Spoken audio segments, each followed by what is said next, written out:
The privileges we enjoy today seem impossible sometime in the past. The medical school is in existence today because people stood up for it. Unigamsa is what it is today because people saw their path to it. I am Metaban, Information and Communication Minister of the 17th Executive Council of Unigamsa, and I present to you Unigamsa's first ever documentary that will take us through the history of the medical school and Unigamsa. Please do sit back and enjoy this beautiful piece entitled Fatum Unigamsa. Unigamsa is home to us. Unigamsa is who we are, and we are Unigamsa. Perception about Unigamsa is the fact that Unigamsa is the most important association we can have in the whole of the University of the Gambia. And the issue of electives that was not around it as a result of Unigamsa being in existence, that it has been returned. So, as an international student, I was welcomed with an open arm, and it was very easy for me to mingle, and it was very easy for me to associate with students from all corners of the world. My second year, I was in committee. My third year, I was an executive member. In my fourth year, I was in the committee. In my fifth year, I was in the committee. In my sixth year, I was in the committee. And even in my final year, I was in the committee. So people only come together and form associations when there's a need and there's a common need. The point of us starting, it was at the inception. So resources were quite finite, so we were limited in what could actually be done. That even if he was going to sell his last gown, he was going to make sure that we graduate as medical doctors. Hello, I am Lamin E.S. Jaita. I'm a doctor, cardiologist at the Edward Francis Small Teaching Hospital. I was part of the first cohort of doctors trained in the Gambia. We started our training in October 1999. Thank you very much. It wasn't easy being the first set of students to start medical training in the Gambia. There was no precedent. All the doctors before us who used to work in the Gambia were trained outside the Gambia. So we were called guinea pigs. Some were calling us pioneers, which is the name that we prefer. And this wasn't easy because expectations were high from us. And the fact that it wasn't done before made it difficult for us and our trainers and even the government at the time. But I remember very well, the government at the time persisted, especially the president. I remember in one of the meetings he said even if he was going to sell his last gown, he was going to make sure that we graduate as medical doctors. We started with Cuban doctors. A batch of trainers from Cuba came to start the medical school with us. And then as we moved on, they were joined by colleagues from the sub-region, including Nigeria and Ghana, and some even from Europe, from America, came as visiting lecturers. Society had high expectation about the training, but there were skeptics as well. And we knew very well that we have to work hard to make sure that we meet the expectation of the society and also prove the skeptics wrong. And I think, Alhamdulillah, we have done that. Because I am here today, and my other colleagues are also very successful doctors in the Gambia today. A good example is Dr. Mustafa Bitey, who is the Director of Health Services at the Ministry of Health. We started with, I think we were 25 in number when we started. But as you know, first cohort, medical school is never easy anywhere in the world. When we started, we had a lot of difficulties, including logistics. I remember accreditation was part of the problems. So some of our colleagues, lost hope and decided to quit. Some traveled to Europe and some to US. And then the rest of us, I remember we were 12, decided to stay and we persisted.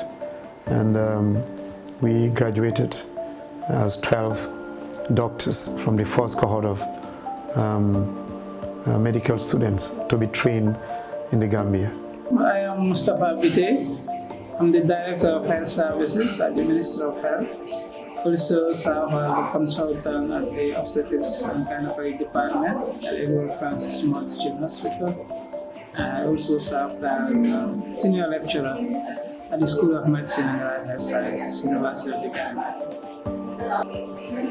For us, I think as a first batch, we are very lucky because the medical school was just starting, but it was very competitive as well because you had so many people who were in country who are qualified, but were waiting for the opportunity. They did not have the opportunity at the time. So it was a very rigorous and competitive process.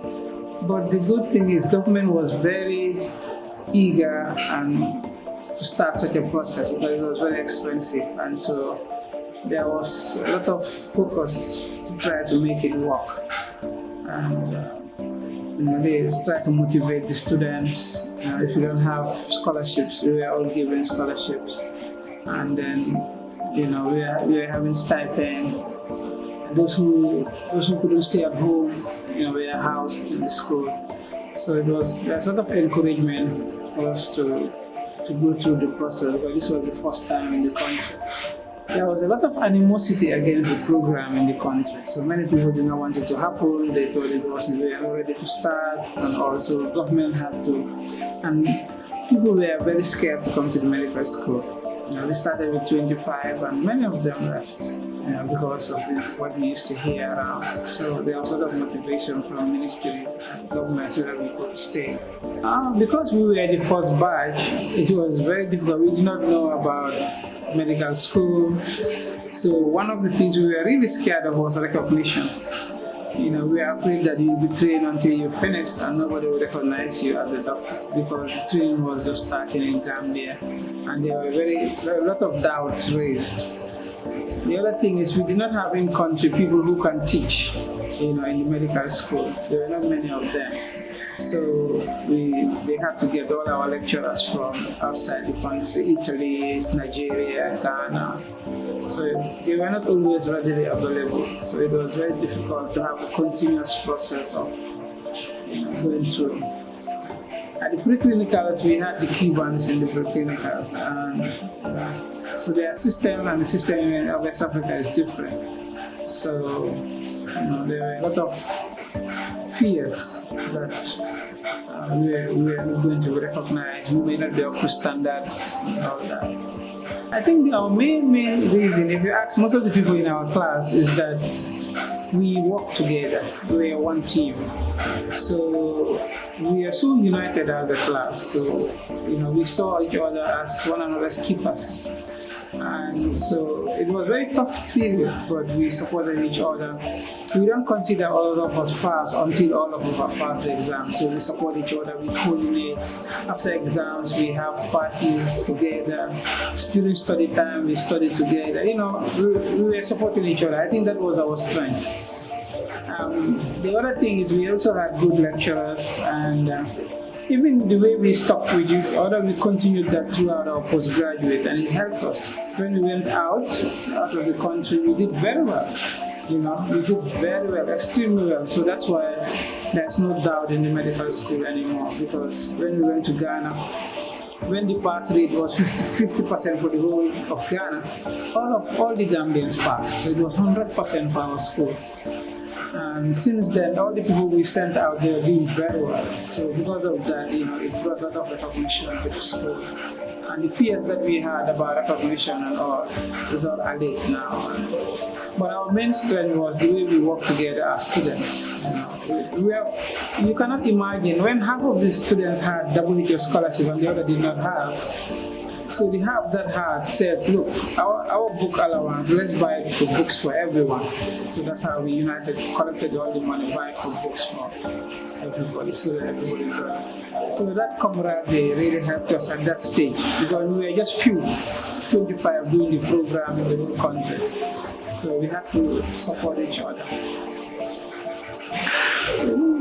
So, I don't know, for you people, you are lucky, but for us, our failure rate was very high because they were very strict with us, So, it's only a few people out of the 25 who never actually repeated or it's only very few, maybe 2 or 3 people. So they were very hard with us and also, and there are some programs we do, they were cancelled. Like we did a whole semester with some lecturers who were actually teaching in the university. And then when they did the assessment, they said, no, they canceled that whole semester. No, we were not going for holidays. But we started October 1999, October 4th. And then we finished, I think, in August 2006 or so. So maybe around 6-7 years. When we started, because that time people used to do house job for 1 year, but they thought that we have to do 2 years. So when we started, we had to do 2 years for the house job. And when we finished the medical school, before we started the house job, it did not take long. I think we finished in August and started soon after, either 1 or 2 months after we started the house job. But the house job was made 2 years instead.